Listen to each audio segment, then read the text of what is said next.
La question était, si vous mouriez aujourd'hui, à quel point êtes-vous certain d'avoir la vie éternelle? Si vous mouriez aujourd'hui, sur une échelle de 0 à 10, à quel point êtes-vous certain d'être au paradis avec Dieu, d'avoir accès à Dieu, la paix avec Dieu, une nouvelle position avec Dieu et la justice de Dieu? En Christ, à quel point êtes-vous certain d'avoir la vie éternelle? Ce qu'il nous dit tout au long de ce passage, c'est que c'est un cadeau. Le salaire du péché, c'est la mort, mais le don de Dieu, c'est la vie éternelle. Il le dit d'une autre manière, car c'est par la grâce que vous êtes sauvés par la foi, écrit Paul. Vous êtes invités à découvrir comment rester ferme dans la foi. Rejoignez notre groupe WhatsApp et envoyez Espoir 2025 pour recevoir la parole de Dieu chaque jour à 17h et 20h. La grâce par la foi.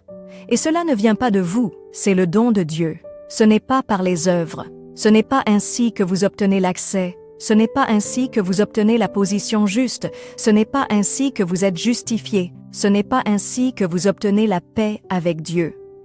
Vous ne recevez pas ces choses par les œuvres. Ce sont des dons afin que personne ne puisse se vanter.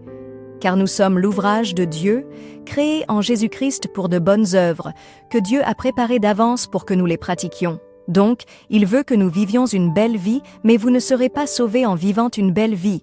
Vous êtes sauvés par la foi. C'est un don de Dieu. Si vous souhaitez approfondir le sujet de la vie éternelle, cliquez sur le lien dans ma bio pour rejoindre notre groupe d'études de la parole de Dieu.